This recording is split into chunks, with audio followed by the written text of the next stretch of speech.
Hola, hoy quiero compartir con ustedes una transformación muy especial. Vamos a restaurar una vieja valija marcada por el paso del tiempo, pero también cargada de historias. Y mientras trabajo, les voy a contar una historia. Esta es una historia real de un niño de una familia humilde en los años 60 en Argentina. Y cómo su vida cambió de repente cuando a sus 9 años tuvo que dejar su casa y todo lo conocido para comenzar de nuevo en un mundo completamente distinto. Una historia sencilla, íntima, que empieza con una valija, pero que terminó de revelarse mucho tiempo después, cuando su protagonista ya era un adulto. Los invito a quedarse, a sumarse al proceso creativo y a dejarse llevar por las palabras de alguien que con una valija en la mano comenzó una nueva etapa en su vida.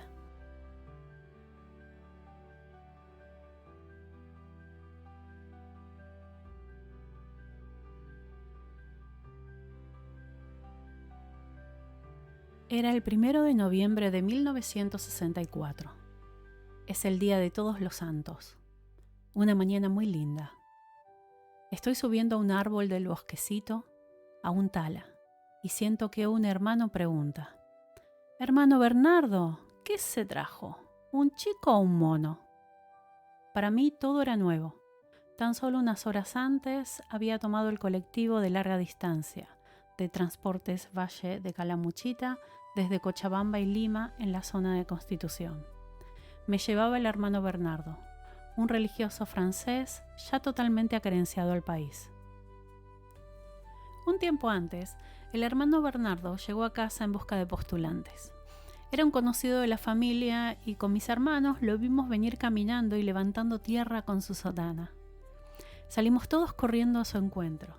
Es que sabíamos que en sus bolsillos traía oro infantil, caramelos. A una cuadra de casa ya lo teníamos rodeado, y él, generoso, comenzó a repartir golosinas. Y así como al descuido me preguntó: «¿Y vos? ¿Cómo te llamas?». «Carlos», contesté. «¿Y a qué grado vas?». «A tercero». «¿Y te haces pis en la cama?». «No, yo ya soy grande», le contesté. Y así fue como sellé mi destino sin darme cuenta. Y lo que siguió fue tan rápido como inesperado. Almorzó en casa, mamá puso un plato en la mesa y mientras se cocinaba el guiso, también se cocinaba mi destino. El hombre no perdió tiempo, fue a la escuela, habló con la directora y vaya a saber qué travesuras habré hecho porque me dieron el año por aprobado. Rosa y Lucas encomendaron a Dios y a la congregación al quinto hijo que se iba de la mano del hermano Bernardo. El micro entró en las montañas al amanecer y mi asombro no tenía medida. Gigantes de tierra nos rodeaban, mientras la ruta serpenteaba entre ellos. Llegamos a la villa y caminamos unas cuadras hasta el colegio. Llevaba en mi mano la valija de cartón color marrón con 2 cinturones que aseguraban que no se desarme. Cuando pasamos el puentecito del arroyo, no podía creer lo lindo que era todo. Y nos esperaba el desayuno. ¿Y qué desayuno? Un tazón de humiento y chocolate y un platito con una cucharada grande de dulce de leche. En casa solo era mate cocido y un pan con miel, si las abejas se portaban bien y duraba hasta la próxima cosecha.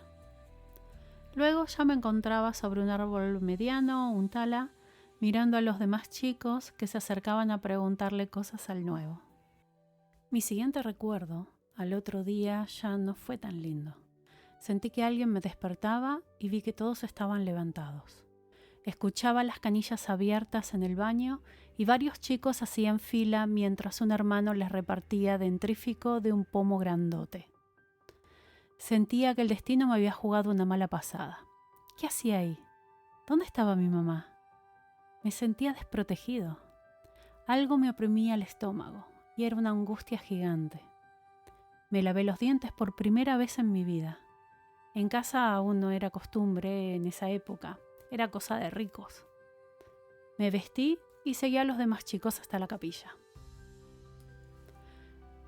Me asignaron con los chicos de 4º grado, y mientras ellos cursaban el último mes del año, yo debía estudiar catecismo para tomar mi primera comunión en diciembre. Me costaba concentrarme.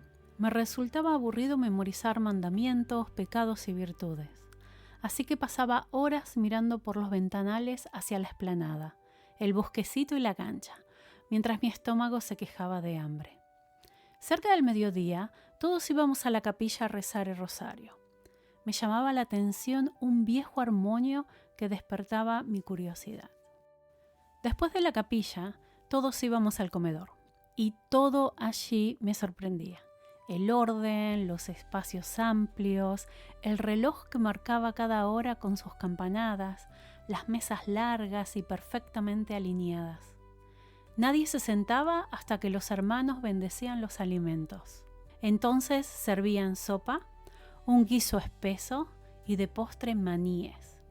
En mi casa, aunque había cariño, comíamos un solo plato. Esa abundancia en la escuela, ese ritmo, ese orden, todo me parecía nuevo, distinto y hermoso. Creo que por eso no me fue muy difícil acostumbrarme a esa vida. Pero eso no quita que pasaba por momentos de mucha tristeza extrañando a la familia. Allí conocí la palabra extrañar. Todos la usaban para explicar la tristeza de los recién llegados. Pero en esa época no se cuestionaba las razones, las distancias ni los tiempos. El respeto por las decisiones de los padres predominaba, se aceptaba y a otra cosa. Luego vino la merienda, que era un pan relleno con una cuchara de dulce, seguido de una cena sabrosa y un recreo en el patio. Y de allí ya todos fuimos al dormitorio y cada uno a su cama. Primero arrodillados para rezar, luego el hermano apagó la luz y en minutos ya todos dormíamos, producto del cansancio de tanta actividad. Desde que tenía uso de razón, cada vez que me lavaba los dientes sentía una presión en el estómago. En realidad, era la angustia que se hacía presente físicamente en mi cuerpo. Una especie de malestar que aprendí a aceptar como parte ya de mi rutina diaria, ya como algo normal. Hasta que, muchos años después, ya en mis 50, escribí este recuerdo.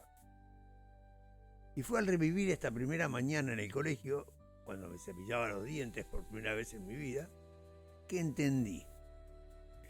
Esa angustia venía de ahí, de ese niño que, al sentir miedo y desamparo, grabó en su cuerpo una emoción que lo acompañó ya durante décadas.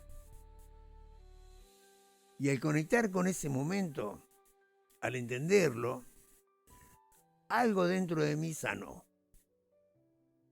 Y la angustia desapareció.